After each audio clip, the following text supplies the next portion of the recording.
teman-teman, Assalamualaikum warahmatullahi wabarakatuh. Perkenalkan, nama saya Neneng Anjarwati. Saya dari Fakultas Teknik. Kali ini kita akan membahas pada mata kuliah Bahasa Indonesia, yaitu ragam berbicara. Apa sih itu ragam berbicara? Ragam berbicara adalah berbicara sebagai kemampuan mengungkapkan bunyi-bunyi, artikulasi atau kata-kata untuk mengekspresikan pikiran, perasaan pada mitra pembicara. Berbicara itu ada yang berdasarkan tujuan, situasi, jumlah, dan alur komunikasi. Oke, kali ini kita kedatangan narasumber dari salah satu mahasiswa Universitas Muhammadiyah Makassar, dan sekaligus teman saya juga yang akan kita tanya-tanya atau wawancara. Dan dia sudah berada di samping saya. Sebelum itu teman-teman pasti penasaran dengan siapa sih nama mereka. Perkenalkan, nama saya Ismawati Salam. Nama saya Wahdi Nurainaswa. Dan saya Faika Duratul Hikmah. Dengan saya Nur Alia Andini. Nah, itu tadi perkenalan dari teman-teman saya. Langsung saja, berbicara berdasarkan tujuan itu terbagi 5. Nah, saya mau bertanya nih kepada Isma, apa sih itu berbicara argumentasi dan berbicara persuasif? Nah, berbicara argumentatif sering digunakan untuk meyakinkan orang lain. Ragam berbicara ini sering ditemui pada pembicaraan di sidang pengadilan. Berbicara seperti ini biasanya harus didukung oleh fakta, bukti, teori yang telah diuji kebenarannya. Sedangkan berbicara persuasif merupakan berbicara yang sering digunakan untuk mempengaruhi orang lain. Dalam berbicara persuasif, pembicara berusaha mengungkapkan gagasan-gagasan yang dapat mempengaruhi sikap pembaca. Contoh berbicara ini sering dijumpai pada iklan produk dan juga iklan layanan masyarakat. Nah, itu tadi penjelasan menurut Isma. Sekarang kita bertanya kepada Andini, apa sih itu berbicara ekspositif dan berbicara deskriptif? Nah, menurut saya berbicara ekspositif digunakan untuk memperluas wawasan pendengar, karena tujuannya untuk memperluas wawasan pendengar walaupun tidak memiliki kepentingan. Seorang pembicara ekspositif harus tetap maksimal dalam menyampaikan wawasan tersebut. Selanjutnya, berbicara deskriptif. Berbicara deskriptif digunakan untuk memberikan gambaran kepada pendengar tentang suatu objek. Seorang pembicara harus menggambarkan objek yang dibicarakan dengan sejelas-jelasnya, sehingga pendengar secara emosional dapat merasakan seakan-akan objek tersebut dapat dirasakan atau berada di hadapannya.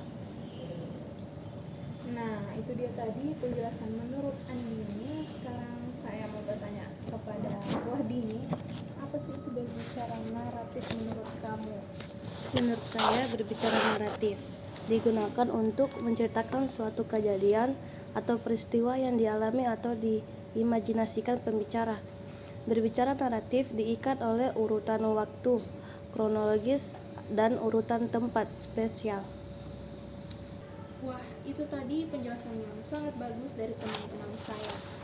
Oke, tanpa berbasa-basi lagi, kita lanjut berbicara berdasarkan situasi. Saya mau tanya kepada Faika, apa sih itu berbicara formal dan non-formal menurut kamu?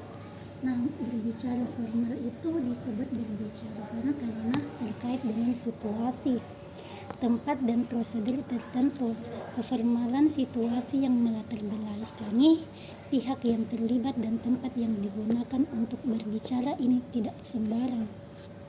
Berbicara harus orang yang memiliki latar belakang, kepakaran, dan ketertarikan dengan topik yang dibahas. Begitupun tempat yang digunakan harus sesuai dan mendukung kegiatan berbicara formal. Nah, berbicara non-formal. Berbicara non-formal adalah kegiatan berbicara yang tidak mementingkan unsur gramatikal kalimat dan sangat tergantung kepada kesepahaman konteks ketika kalimat itu diucapkan.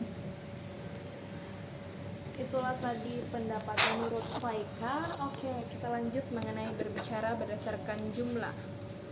Menurut Andini, mungkin bisa dijelaskan mengenai berbicara individual dan berbicara kelompok. Nah, sekarang berbicara individual. Menurut saya pribadi, berbicara individual dilakukan oleh satu orang pembicara. Dalam kegiatan berbicara ini dimungkinkan ada keterlibatan pihak lain, tetapi mereka hanya sebagai pendengar pasif. Selanjutnya, berbicara kelompok. Berbicara kelompok melibatkan banyak pembicara, banyak tujuan. Mengapa kegiatan berbicara ini melibatkan banyak berbicara? Antara lain untuk mencapai kesepakatan, memperluas pengetahuan dan wawasan, atau untuk meyakinkan dan mempengaruhi pendengar. Wah, penjelasan yang sangat bagus. Oke, kita lanjut. Kan kita sudah tadi menjelaskan apa itu berbicara berdasarkan tujuan, berdasarkan situasi, berdasarkan jumlah. Nah, kita sekarang masuk ke berbicara berdasarkan alur komunikasi. Sekarang saya mau bertanya kepada Wahdini, menurut kamu berbicara monolog itu seperti apa? Berbicara monolog itu seperti kegiatan berbicara ini berlangsung satu arah. Seorang pembicara menyampaikan gagasan kepada pendengar tanpa mengharapkan komentar, tanggapan, atau sanggahan dari pendengar. Kegiatan berbicara ini biasanya hanya untuk bersifat informatif, yaitu hanya menyampaikan informasi tertentu kepada orang lain. Sekarang saya mau bertanya kepada Faika, apa sih itu berbicara dialog? Nah, berbicara dialog adalah dialogis, yaitu kegiatan berbicara yang dilakukan dua arah dan melibatkan banyak pihak. Nah, sekarang saya mau bertanya kepada Isma. Menurut kamu berbicara polilog apa sih itu? Nah, berbicara polilog adalah kegiatan berbicara yang melibatkan partisipan lebih dari 2 orang penutur. Contoh, musyawarah dan juga debat. Wah, perbincangan kali ini sangat menarik. Dan sampai kita tidak merasa waktu telah berlalu begitu cepat ya. Mungkin ini saja perbincangan yang dapat kita bahas. Saya ucapkan banyak terima kasih kepada teman-teman saya yang sekaligus menjadi narasumber pada perbincangan kali ini. Oke, sampai di sini. Sekian, assalamualaikum warahmatullahi wabarakatuh.